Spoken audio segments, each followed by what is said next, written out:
Hey, hip cats! Today we're going to be showing you how to start your morning so you're cool all day long. But first, here's our poet laureate, Dr. Tim, with some boss beats for you daddies and dolls. Lay down some truth for us, Dr. Tim. Here's the truth, Dr. Steve, and this poem is one of the best I've ever done. It's called Pain Brain. Pain Brain. Lay it Pain on. Brain.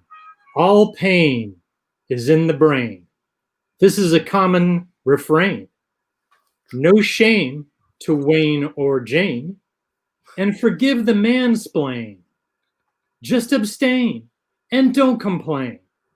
Be humane if you tend to self-blame.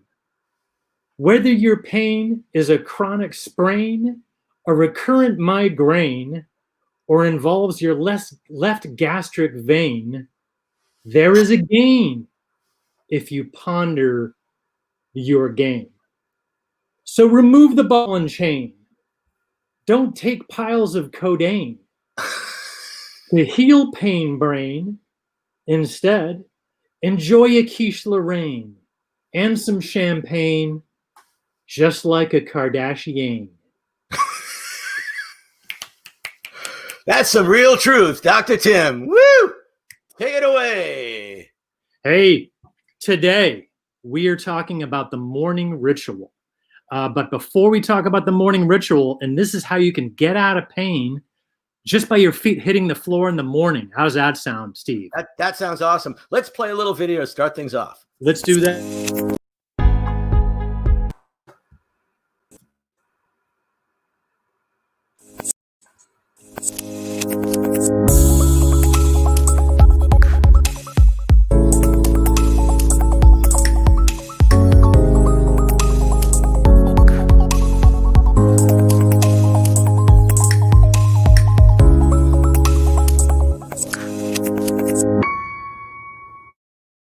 Hi, I'm Dr. Steve. This is Dr. Tim. We are the Ouch Doctors, and we are here today to take your thinking about pain to a new level and give you both an understanding of chronic pain and cutting-edge solutions. And today we're going to jump right back in there, and we're going to talk about how your morning routines can make or break your pain-relieving day and get you started on a healing pathway. But before we do that, we want to realize, we don't look like your doctors here today. But and we're not your doctors, we're not your therapists. We want to give you some cutting edge thinking about pain relief and mind spine syndrome and the mind body connection. So we want you to have some great questions to ask your own healthcare professionals because they're awesome, and we're just here to drop some knowledge on you. Absolutely. And guys, if you're watching us on YouTube, please push that little red button in the lower right hand corner and join our tribe, become part of this, and subscribe to this show so you'll get to hear about all the upcoming awesome shows we've got ahead for you. Take it away. It is super. Subscribing is super important. And why is the morning routine so important? I feel that it gets your whole day started. It's one of the most important things that I do in my life. And I'm not going to tell you just exactly how I do it, but I'm going to give you a few samples that you can pick from your own smorgasbord of things to do in the morning. But one of the main things, and this is all documented, researched, and we've all heard about meditation. Now, there's a lot of different forms of meditation. So here's what I do first thing in the morning. When I get up, the first thing I'm going to do is I'm heading to the coffee machine, and that starts my meditation. Now, I don't care if you drink coffee, if you drink tea, if you just want to drink your water, but the first thing you need to do is hydrate. And contrary to popular belief, some dark organic coffee is hydrating. Sure, it's not as hydrating as a good cold glass of water, but you do hydrate with coffee.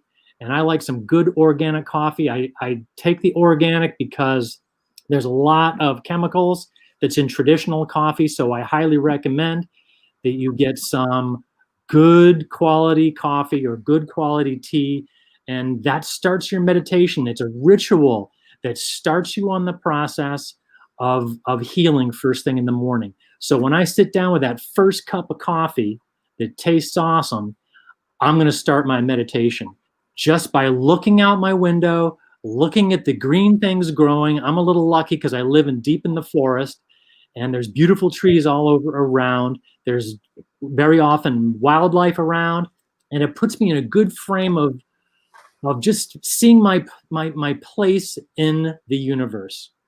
And I'm just another green thing growing just like the trees outside. So it puts me in a really good place, and my breathing calms down.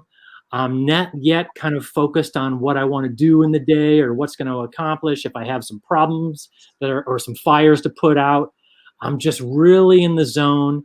And if I have a little bit of a hard time kind of quieting my mind down, I'm going to do my box breathing. Dr. Steve, have you heard of box breathing? That's not the breathing that you do inside of a box, right? No, it's not. Or Okay. a plastic bag. You don't do it in a plastic bag either. Okay. But it's 1-2 breathing, a ratio of 1-2 breathing. So for you count, when what I do commonly is breathe in my inspiration for a count of 3, 1, 2, 3, and then I'm going to blow it out. I'm going to exhale double that, a count of 6. In other words, a 1-2 ratio of inspiration to expiration. And what that does is it damps down and facilitates the parasympathetic part of the nervous system, which is the calming, the slowing, the zen part of our nervous system, which we need to start our day with. And that helps dampen down our feelings, if we do have them, of chronic pain, instead of just amping them up with scurrying around first thing in the morning. So start out, that's part of the meditation. Hydrate, have your drink, box breathing, 1-2 breathing. And I only have to do that for 5 minutes. And I also find that a lot of folks are really stressed out about like meditation. Oh, it doesn't work for me. My mind keeps wandering. It's not happening for me. And then I remind them that all you have to do to meditate is just pay attention to your breathing. Pay attention to the inspiration, the expiration, and guess what? Congratulations, you're meditating. It's not rocket science. You don't have to go crazy. Just all you have to do is kind of hear your thoughts, feel your thoughts, let the thoughts go, always return to your breath. And once you return to your breath, congratulations, you're meditating. So meditating is super important, and it's part of the morning routine. So we're going to hydrate first thing. And if you do have if you're kind of a coffee addict like me, don't suck down 16 coffees in the morning. I will drink some cold water after every cup of coffee. So I'm going to start out with my coffee. I'm going to finish. I'm going to secondarily have a nice glass of water. I'm going to do my breathing, and then I'm going to go directly to my tooties. Do you know what tooties are, Dr. Steve? No, you're teaching me a lot of stuff here today. Keep on going. Gratitudes. Oh, okay. Tooties are gratitudes. And there was a researcher and 2 researchers, Emmons and McCullough, in 2003, who found that doing 3 gratitudes a day was amazing for pain relief, for chronic pain relief. So why would that be? The reason for that is it because our morning routine should be designed as such, and our gratitudes help us get out of the overthink brain. It gets us out of the overthink, the stinking thinking, the cycle of just, I'm in pain, I feel terrible, this is going to be a bad day. And remember, we talked about self-talk yesterday. It's disastrous for our self-talk. And so it actually perpetuates, re-etches the neuroplasticity of our brain and makes our pain more chronic. So we want to do the opposite. We want to focus on what we have gratitude for. I have gratitude for a good cup of coffee in the morning. I have a gratitude for the fact that I'm still breathing. I have gratitude because I have beautiful green trees right out the window of my house. I have gratitude that, Steve, your dog is really fuzzy and is still alive at age 14. I have gratitude for that. So whatever your gratitudes are, you've got to come up with 3 gratitudes and write them down in your gratitude manual or your Tootie manual. Heidi and I do this every day. So hydrate, meditate, do your tooties. That's 3. Now, the 4th thing is prioritize your day. And so many people overcomplicate this. And they overcomplicate it by having 1, 2, 3, 4, 5, 6, 7, 8, 9, 10 things. And they don't often put the most important thing at the top. I advocate no more than 3 things. And your first one is the absolute highest priority one that has to be done. The one that if you just do that one for the day, you can breathe a big sigh of relief and feel very, very happy and that you just got that one thing done today. So localize what that one event is, make that your number 1 priority. Sure, add 2 or 3 after that are secondary and tertiary in responsibility. That's important. But you know what? The little stuff gets done anyway. Don't worry about it.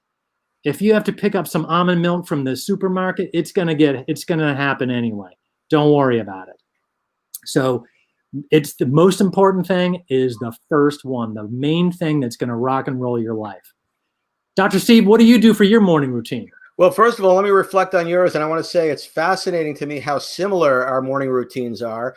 And, in slightly different ways. And I'll talk about that in a moment. But for me, meditation and some form of introspection, some form of being calm and present is perhaps the most important thing. And I really want to reflect what you said about how valuable the qualities of meditation, the calmness, the presence, the peace are to pain. Because they bring your levels of stress down, they bring your levels of cortisol down, Exactly. And then your system is no longer reacting in the same way. So if you're not doing this is something that you really want to start doing on a regular basis, is having that calm, reflective period of your life. Now, I like coffee too. I don't make coffee as high a priority as you do. And there are some people who react poorly to coffee or even find that the acidic nature of the coffee might give them pain. And if that's you, replace that particular ritual with one that doesn't have that effect on you. But the point is that for Tim, it's a ritual, and it's a positive and pleasant ritual. And the fact that it's pleasant is more important than the specific aspects of what it is. Exactly. The chemicals aren't as important as the psychological process that's going exactly. on. So that's awesome what you said. So let me tell you about my morning. I do a lot of the same things. So I get out of bed, I do all the splash my face with water. I drink 1 large glass of cold water. So I hydrate first thing in the morning as well. I look at myself in the mirror and I take a deep, deep breath and I smile. And I look at myself and I tell myself this is going to be a great day. I may not believe it in the moment I say it, but at least there's somebody telling it to me. And that helps. So I get that going right off the bat, and I get going because I happen to be one of those people who, if I stay in bed too long, I'll find all kinds of reasons to not be happy. It's just my biochemistry or whatever. I'll get depressed. I'll get anxious. I'll start overthinking things. But if I get up, I hit the bathroom, I splash the water, I drink the water, I look at myself, I smile, I'm out the door. Out the door with Woody. Now, Woody and I go for a walk. Now, the great thing is that Woody, who some of you have already met, and if you haven't yet, I'm sure you will soon, my beautiful 14-year-old Labradoodle, who is brilliant and wonderful, and he gets to lead the way on the walk. So wherever we walk, it's his decision. He walks off leash along with me, and I get to find out where we're going today. Now, I'll tell you what, there's something very powerful about going from a position of control, which is the way a lot of people handle their dogs, to curiosity. The idea of curiosity is a really strong transformative principle. Because if I'm always in control, then I'm also always trying to control my pain and my anxiety and my day and everything else. And that tendency to try to control things usually meets up with a sense of how I can't. And the next thing you know, I'm depressed or I'm anxious. But if I say I'm going to lead with curiosity, I wonder where Woody's going today. I wonder what he's thinking. I wonder what he's seeing. I wonder what he's smelling. And as long as he's safe, I'm good with letting him lead the way. And we have a wonderful walk during which my priorities are to focus, and this is another form of meditation, focus on one of 3 or 4 things. Either I'm focusing on him and I'm watching him and I'm delighting in that, just enjoying the experience of seeing this beautiful being, seeing the world, with the eyes of innocence. Or I'm looking at the trees and the flowers and the sky, and I'm doing gratitude. Thank you for these trees. Thank you for this beautiful dog. Thank you for the sky. Thank you for the air that I'm breathing. And I don't stop at 3. I'm really big on just kind of data dumping gratitude. I want to be, and I say it out loud. Because if I say it out loud, it's that much more real to me. And I'm not where I'm writing it, but I'm saying it, so it becomes very, very real. So gratitude, gratitude, gratitude, focus, focus, focus. And the other thing I might focus on is the feeling of my feet as they move on the ground. This is a meditative practice. It's called walking meditation. And if you're just walking and feeling the sensations on your feet, then you're not thinking about the pain you might be experiencing. You're starting to reprioritize where you're putting your focus, where you're putting your attention. And by some form of attention magic, what happens is that even if that walk started with kind of a mopey mood, as time goes on, you feel more and more awake. I feel more and more charged. And any aches and pains I might have really, really fall into the background. So that's Steve, brilliant stuff. Brilliant stuff. Thank you. And it is there. It's amazing how we do different things. Yeah. But the similarities are incredible. For example, and the one that I didn't get to at the end is movement. Movement is so important, and I love it that you brought up moving meditation, walking meditation, because you don't have to sit in a room and do ohms all day in order to be meditative. I want to take that right off the table. Yeah. You go for a walk in nature and you breathe the air. I mean, how, we have, there's a lot of things in the world, as we both know, and we haven't even gone into that, but there's so many unbelievable great things. It's such a miracle to be on the earth at this particular time and observing everything. And it's our fault if we can't find the good. I love that you said that, because there's a great line that says the only reason for boredom is a lack of attention. Exactly. People who get bored, they get, I've just got to sit around and watch TV or something just because I'm so bored. You're not taking advantage of the opportunity that you have with your 5 senses to really pierce a little more deeply into the various things that are there for you to see. And if you're taking a walk and you start paying attention to even the small pebbles on the ground, or to the way the leaves have blown out into the middle of the street, you're missing an opportunity. If you're judging what you're seeing, oh, I can't believe what a mess this is. Well, that's just one way to perceive your environment. Another way is to look at it through the eyes of wonder. And to me, wonder is a very powerful strategy for not only pain control, but also living a happier life. Right. And we've mentioned a couple of times that it's so important for chronic pain is to have fun. This whole thing is fun. It should be fun. You know what I'm wondering? Where does Woody go? Does he go on the same trail every day? Does he go different places every day? He is so interesting. He's got this really.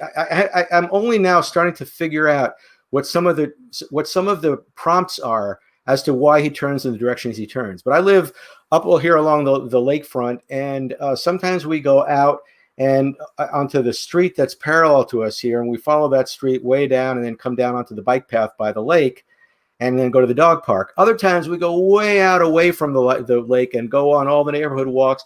We've done morning walks that the dog park is a mile away. It's taken us an hour and a half to get there just because of all the different directions he goes. And unless I've got an absolute drop dead deadline, I don't question it. I just find it fascinating. I really do. It's so fun. Crazy. Now, you brought up cortisone. Yeah, cortisol. Yeah. We're going to have to get into the connections down the road between cortisone and pain too. And one of the biggies that's involved with that is cortisone causes weight gain around our bellies. So a lot of negative things can be tied up because of our chronic stress, leading to chronic pain, to obesity, to susceptibility to disease. For that matter, susceptibility. I mean, obesity is a huge thing with COVID nowadays. That's right. It may be the main one. I don't know. We'll have to figure it out. We'll have to see as all the research comes in. But in that regard, if you connect the dots, then it's almost like chronic stress makes you more susceptible to COVID. And everything. That's right. So in my practice, where I do psychoneuroimmunology for various things, I've got people I work with who have diabetes. And it turns out that if their cortisol levels rise, that means that their insulin function is depleted. It doesn't work properly. And what happens is that it affects their blood sugar level. They also start eating more because they're not absorbing the nutrients into their cells. And so they start storing more fat. And so everything becomes a vicious cycle, right? Right. As well as simply sitting around doing nothing. Sitting around doing nothing is the worst thing you can do, because when you sit around doing nothing in an effort to avoid pain, the pain just creeps closer and closer and closer to you. Right. And it starts to arise even from the simplest of things or from nothing at all. Whereas if you push through and you start getting in motion, now you're starting to create better blood flow. You're starting to change the whole profile of the neurochemicals in your body. And you're also starting to create a kind of resilience against your aversion to pain. Wow. I am learning so much as we're doing this. This is super cool. It's a lot of cool stuff here. And it's just so fun to look at, like when you take a simple thing like your morning ritual, as you did, and look at why each of these pieces is there and what contributes to it, and how these things have a profound effect on people's pain. And we understand a lot of that in terms of the neurology and the biochemistry and the immunology associated with them. Right, right. And it really doesn't matter what you do as long as it's a healthful, calming thing. And again, if you have a hard time getting into that calming state, do the box breathing and you'll get there. That parasympathetic will tune in and we will rock this thing. Absolutely. Now, I also want to mention that as we go along, some of the things we've talked about today, like meditation, like breathing, like movement, are all going to be, they'll have their own show. So we'll go a little more deeply into each of these areas. So I think we've covered a lot of good ground here today. I wanted to ask you, Dr. Tim, if you were to offer one big thing, one takeaway, one daily tip to our viewers for today, what would you recommend they do for the next 24 hours leading into our next show? Okay, immediately, as quick as you could, I'd get out your journal and I would write down what your best morning ritual would be. Is it going to be a little bit of movement? Is it going to be some your box breathing? Is it going to be hydrating? Is it going to be doing your 2Ds? Is it going to be doing your one big transformational agenda? What's your biggest item that if you just did that one thing during that day, your day would be complete? Would it be observing nature outside your window? I don't care if it's a house plant in the middle of New York City. A green plant growing represents our place, our connection with nature, with God, if you'll go there, just with our universe. So that's very important. So write down. I would write down no more than 4 things that would work for your own morning ritual. Don't make it too complicated. It can always be changed, but jot down 4 things. Get up in the morning first thing with that piece of paper with your list, have it right next to your bed, and start with those 4. And if 3 out of the 4 work well for you and you need to change the 4th, do it. There's no rules. The only rule is get into a happy, healthy state, put some good stuff into your body and nutritionally, and we'll go from there. Now, I purposefully did not go into breakfast and nutrition yet because, Steve, as you well know, we've got a lot of work to do with the nutrition for pain relief coming up. Absolutely. There's a couple whole shows in that, I'm sure. Oh, yeah. Yeah. But Dr. Tim, I so appreciate that. That's a great exercise for people to participate in. So please do that. And we love your participation. We love your shares. So by all means, when you join us next time, why don't you go ahead and throw something up in the comments here. And William says he loves the shades. Thank you, William. We appreciate that. And Susan, we got a happy face from Susan. I appreciate that as well. So guys, thank you so much for joining us here. We're going to be getting ready to tune out of here in just a moment. I do want to say, however, that as I said, we love your contributions. We also want to let you know that we're available for consultation purposes. So if you would like to speak with either myself or Dr. Tim about the work we do and how we might be able to help you through your chronic pain and through your health challenges, we love having those conversations. Both Tim and I are more than happy to get on the phone with you and talk a little bit about what your challenges are. So here are our ways of reaching us. And by all means, reach on out and we'd love to talk to you. And so, Tim, what about... I'm shocked that nobody commented on how awesome my poem was. Oh, you're right. I can't believe that. Well, let me comment on that, first of all, because I was staying in character, but I got to tell you, that was really fun. It made me laugh, and laughter is the key to a lot of this. And I really like your creative use of a rhyme. My favorite was Kim Kardashian. Oh, my favorite was mansplain. Oh, mansplain. Yeah, that worked well too. Well, thank you so much. So guys, listen, join us tomorrow. Episode 5, we're going to explore the neurology of pain. What are the nerves inside your body doing, and how do they operate as they reach up to your brain? And we're going to show you why your brain has such a powerful impact, and the thoughts you have in your brain have such a powerful impact on your perception of pain. So until next time, we want you to know, if you retrain your brain, lose your pain. Rock on. Guys, thanks so much for being here. I really appreciate you. We'll see you next time. Take good care.